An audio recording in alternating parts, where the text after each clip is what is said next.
Hello everyone, welcome back here to my channel presented by Sameer Shakir. और बहुत ही अच्छी good news मैं आपके लिए लेकर के आया हूं कि जिन बच्चों ने प्रिपरेशन करी थी इंपॉर्टेंट क्वेश्चन से रिलेटेड फिजिकल एजुकेशन की क्लास 10th में, और इसी के साथ साथ उन्होंने प्रिपरेशन करी थी स्पोर्ट्स पार्ट की, गेम्स पार्ट की क्लास 10th के लिए, उनका रिजल्ट बहुत अच्छा आने वाला है। क्योंकि जो चीज़ मैंने बताई है 90 to 95% उसी में से फंसी है। तो जिन लोगों ने अभी तक के मेरा चैनल सब्सक्राइब नहीं किया है, आगे के लिए तैयारी कर लें, सब्सक्राइब कर लें। आगे भी मैं कुछ टॉपिक्स ऐसे ही बताने वाला हूँ, क्लास 12th के लिए भी और इन फ्यूचर नेक्स्ट क्लासेस के लिए भी। तो चलिए आज जल्दी से डिस्कस कर लेते हैं जो भी आईएससी का पेपर क्लास 10th का आया है। ठीक है, तो आप लोगों को कुछ आंसर्स मिल जाएंगे। पहला क्वेश्चन था enhancing the level of physical fitness is possible with the help of. कई ऑप्शन दिए थे, coordination, strength, training, over nutrition, और इसमें से आंसर है ट्रेनिंग। नेक्स्ट है the ability of a joint to move through a full range of motion. भाई full range of motion की बात हुई है तो ऑब्वियसली आंसर है फ्लेक्सिबिलिटी। हालांकि इसमें ऑप्शन दिए हैं एजिलिटी, स्पीड, कोऑर्डिनेशन, तो answer will be flexibility. Next बात करते हैं if you love a particular sport and have excellent verbal communication skill. देखो कम्युनिकेशन स्किल की बात आई है तो कमेंटेटर होगा। ये बच्चों को मैंने आज सुबह भी बताया था जो मुझसे पर्सनली मिले थे, और वही क्वेश्चन आया भी है, that is specifically a commentator. Next question number 4 है which of the following helps to improve cardiovascular endurance और कार्डियो रेस्पिरेटरी एंड्योरेंस। तो भाई जब कार्डियो रेस्पिरेटरी की बात होती है तो हमें शॉर्ट टाइम में नहीं इंप्रूव होता, उसको करने के लिए थोड़ा टाइम लगता है। तो दैट इज एरोबिक और एनारोबिक, तो इसमें से सिर्फ आंसर होगा एरोबिक एक्सरसाइजेस। ठीक है। नेक्स्ट है which of the following body types is characterised by pear shaped. Word आया पियर शेप का मतलब होता है एक ओवल शेप्ड बॉडी जो बहुत ही फैटी और फ्लफी होती है। तो फैटी फ्लफी बॉडी भाई किसकी मिलेगी, हमें एंडोमॉर्फिक की मिलेगी, जो कि डब्ल्यू एच शेल्डन ने बताया हुआ था। राइट, मैंने अपने इंपॉर्टेंट क्वेश्चंस में भी बोला था कि भाई डब्ल्यू एच शेल्डन के अकॉर्डिंग चैप्टर जरूर पढ़ लेना, कुछ ना कुछ उससे रिलेटेड आएगा, क्योंकि पिछली बार नहीं आया था तो इस बार उसका बॉडी टाइप्स पूछ लिया इस तरह से। नेक्स्ट क्वेश्चन है एजर्शन रीजन बेस्ड। तो एजर्शन के लिए कह रहा है poor physical fitness of a player is a common cause of sports injuries. हाँ भाई तर्क तो सही है, दलील दी उन्होंने बिल्कुल सही दी है कि अगर फिटनेस अच्छी नहीं हुई तो आपकी इंजरी के चांसेस बढ़ जाते हैं।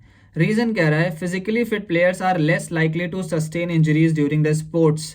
तो जिन लोगों की फिजिकल फिटनेस मेंटेन होती है उनकी इंजरी के चांसेस भी कम है।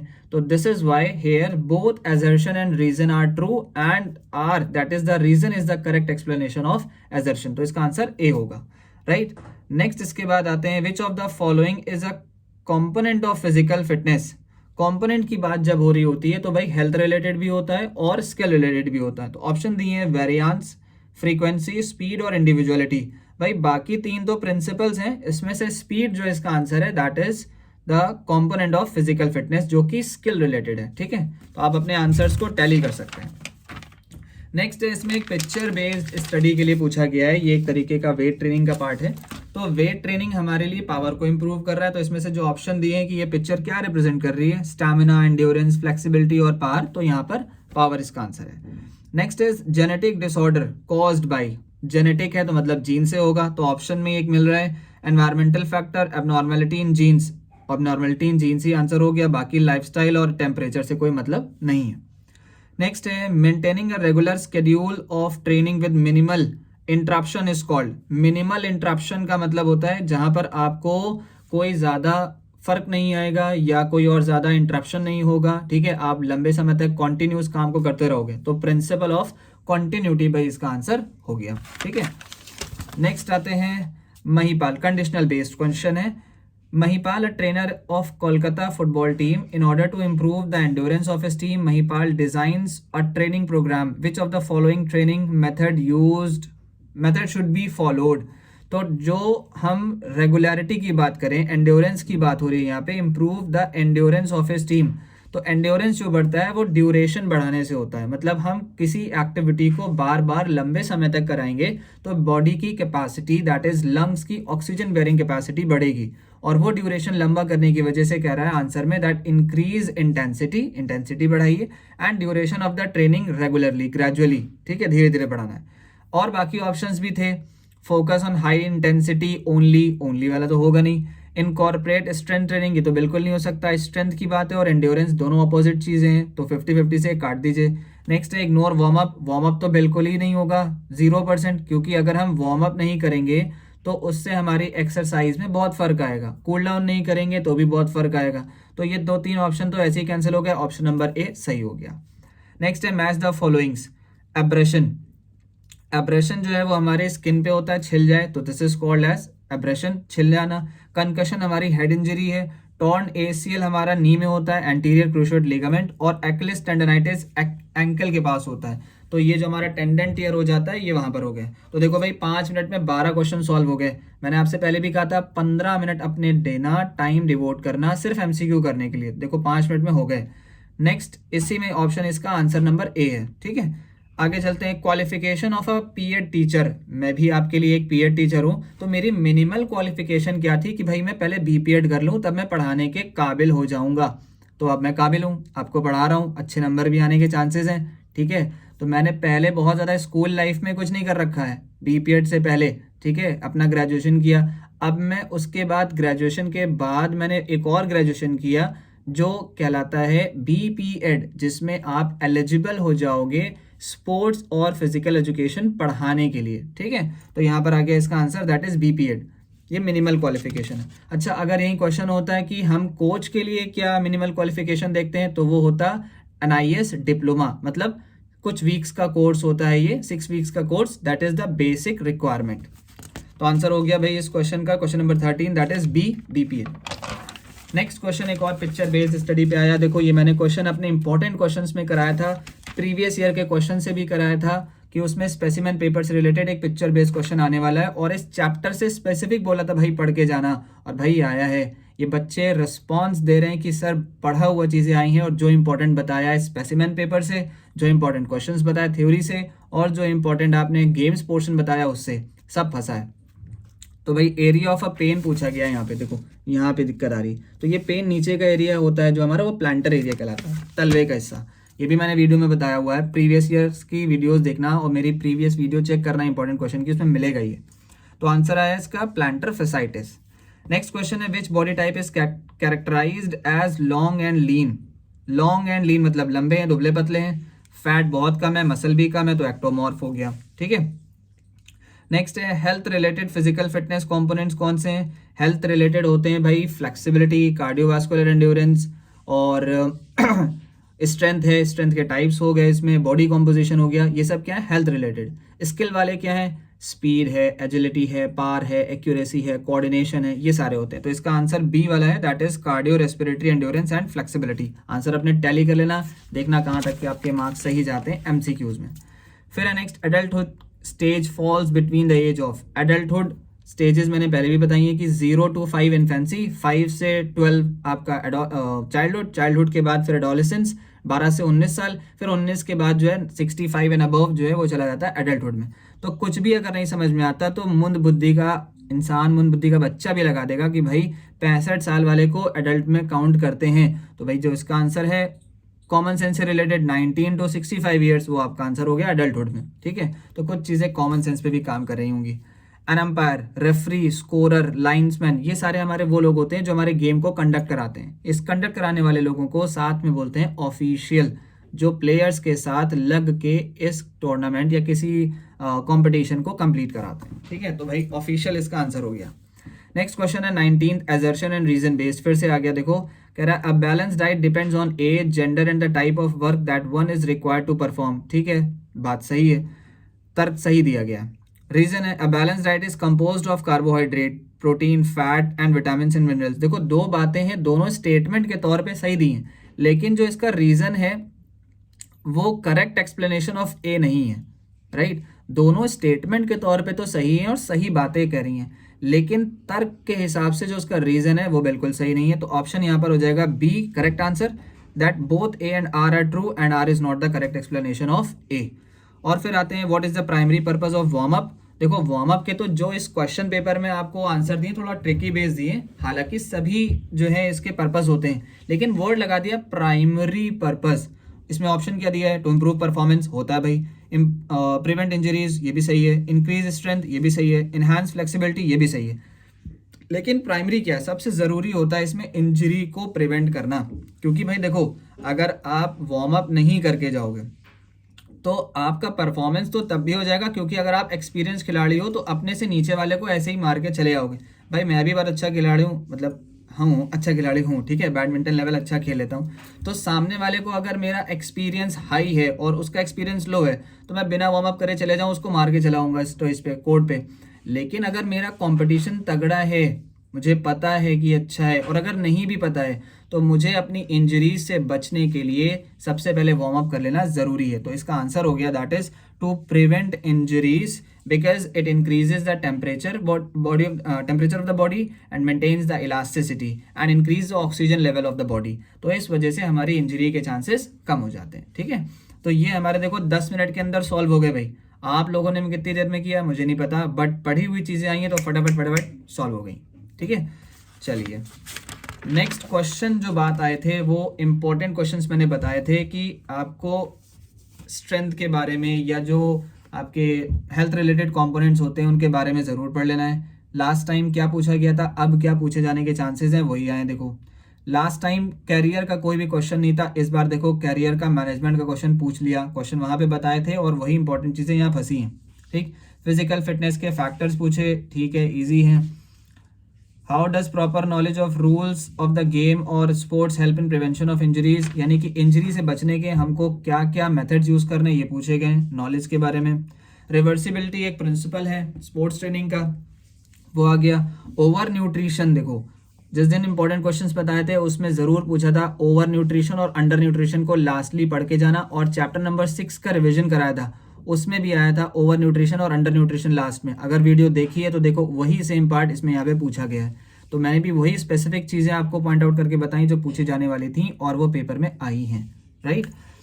नेक्स्ट इज एक कंडीशनल बेस्ड क्वेश्चन दे दिया कि एक भाई बच्चा है जॉन 15 साल का, वो बहुत अच्छी लेविश लाइफस्टाइल जीता है, सीडेंट्री लाइफस्टाइल, क्लास 10th में पढ़ता है, एकेडमिक से बहुत अच्छा है, गेम्स बहुत ही कम खेलता है और उसका वेट गेन आसानी से हो जाता है। ये कीवर्ड है, ये मार्क करने वाली बात है।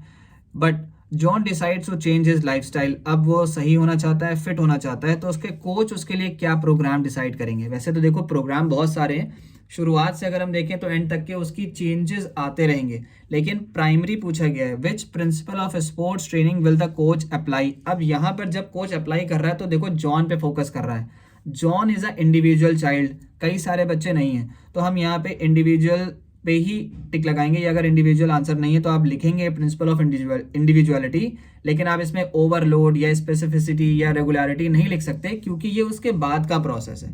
मान लो मुझे आपको पढ़ाना है तो मैं एक जनरल सबको पढ़ा रहा हूँ और मुझे पता है कि एक ही एक्स बच्चा है जिसको नहीं आ रहा, मुझे इसके लिए स्पेसिफिक क्वेश्चन बताने हैं, तो मैं इस एक बच्चे के ऊपर पहले फोकस करूंगा। तो मतलब क्या हो गया, that one child is a individual, जिसपे मैं अब स्पेसिफिक क्वेश्चंस को बताऊंगा, बेसिक इजी चीजें बताऊंगा, फिर इजी के बाद कॉम्प्लेक्स लाऊंगा तो इसका ओवरलोड हो जाएगा, रेगुलर होऊंगा तो रेगुलरिटी भी बढ़ जाएगी, ठीक है, ये चीजें हैं। तो चलिए भाई आगे देखते हैं।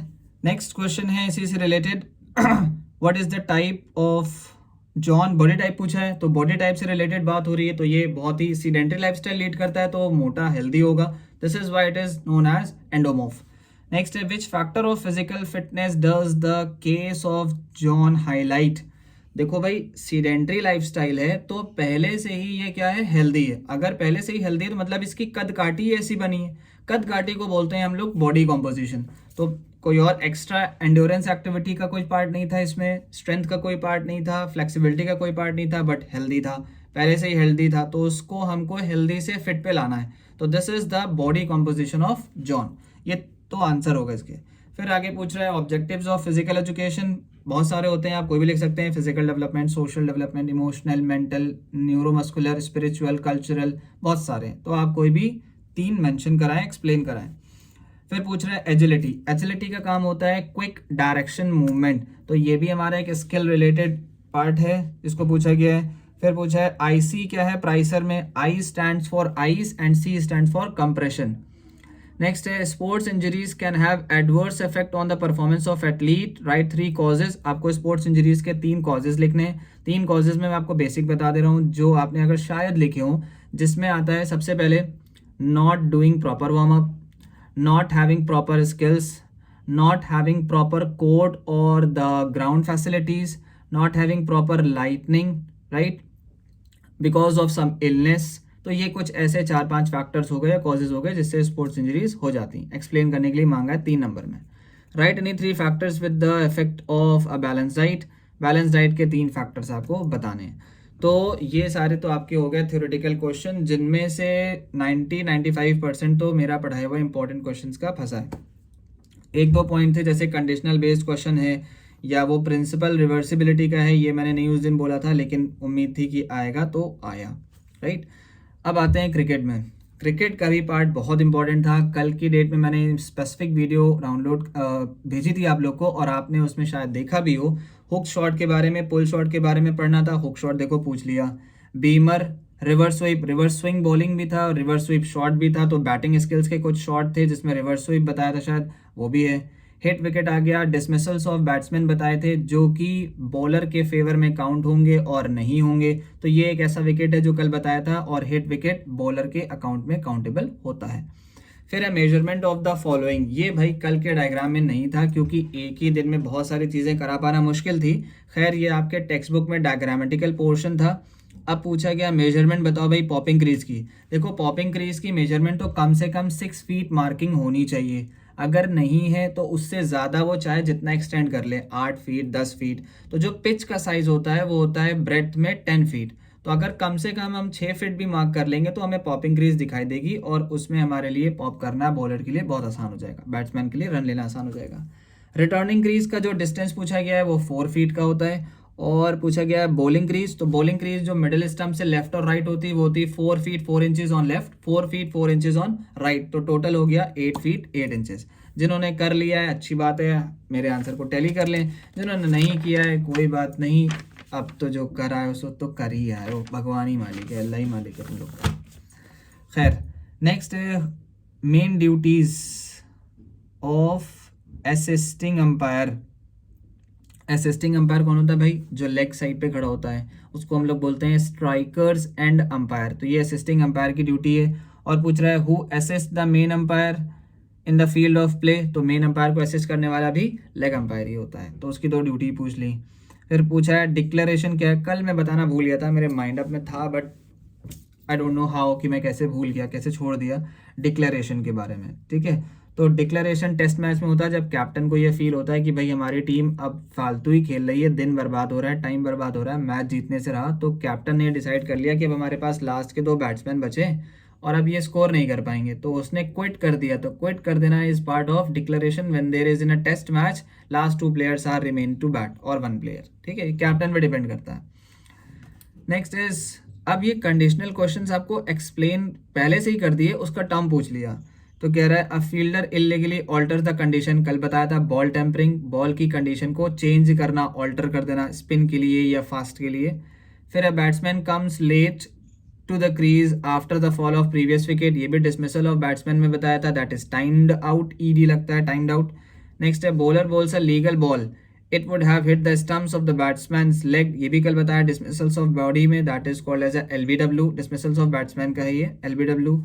And a person who sits behind the screen, जो स्क्रीन पे रिव्यू देता है और डिसीजन क्लियर करके देता है, that is called as a third umpire. ठीक है, अब आ जाए भाई, नेक्स्ट था यॉर्कर। ये भी मैंने बॉडी लाइन बॉलिंग में ही कुछ पोर्शन था जो आपको रिवाइज कराया था कि यॉर्कर क्या है, फुल टॉस क्या है, ठीक है, शॉर्ट पिच लेंथ डिलीवरी क्या है, फुल लेंथ डिलीवरी क्या है, बॉडी लाइन बॉलिंग क्या है, वो सब आया। देखो यहाँ पे सीम बॉलिंग है, ठीक है, सीम को ग्रिप करके कराना, ये मैंने शायद कल नहीं बताया था but related to a part of bowling ही है ये।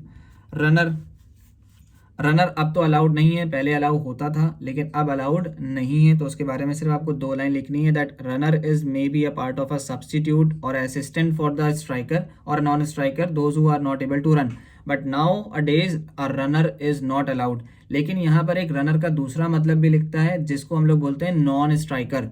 तो यहाँ पर आपको 2 मतलब भी लिखते होगे तो भी आंसर सही होगा कि अगर आपने नॉन स्ट्राइकर मेंशन किया है तो। Next is innings. इनिंग्स का मतलब होता है portion. The set of means first half और सेकेंड हाफ। फर्स्ट 20 ओवर्स की बॉलिंग हुई और एक की बैटिंग हुई तो वो इनिंग कहलाएगी। दूसरे में ये शिफ्ट हो जाएगा, स्विच हो जाएगा तो ये भी सेकेंड इनिंग कहलाएगी। खैर मैच रेफरीज की ड्यूटी है। मैच रेफरी जो होता है वो एक तरीके से कंट्रोलर होता है जो बाहर से मैच को ऑब्जर्व कर रहा होता है, प्लेयर्स के लिए भी ऑफिशियल्स के लिए भी, चाहे वो फर्स्ट अंपायर हो, सेकंड अंपायर हो, थर्ड अंपायर हो, चाहे फोर्थ अंपायर हो, ठीक है, सबके लिए।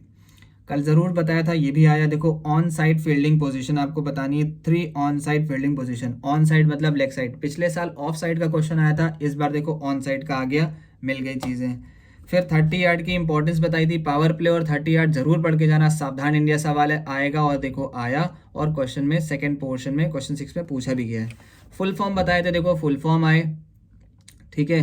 पावर प्ले का यूजेज पूछा था, पावर प्ले आया कि अगर राजस्थान किंग प्लेस कर रही है 2 प्लेयर आउटसाइड 30 यार्ड सर्कल तो उसे क्या बोलेंगे, this is called as power play, जहाँ पर बैटिंग को बेनिफिट देना होता है, राइट।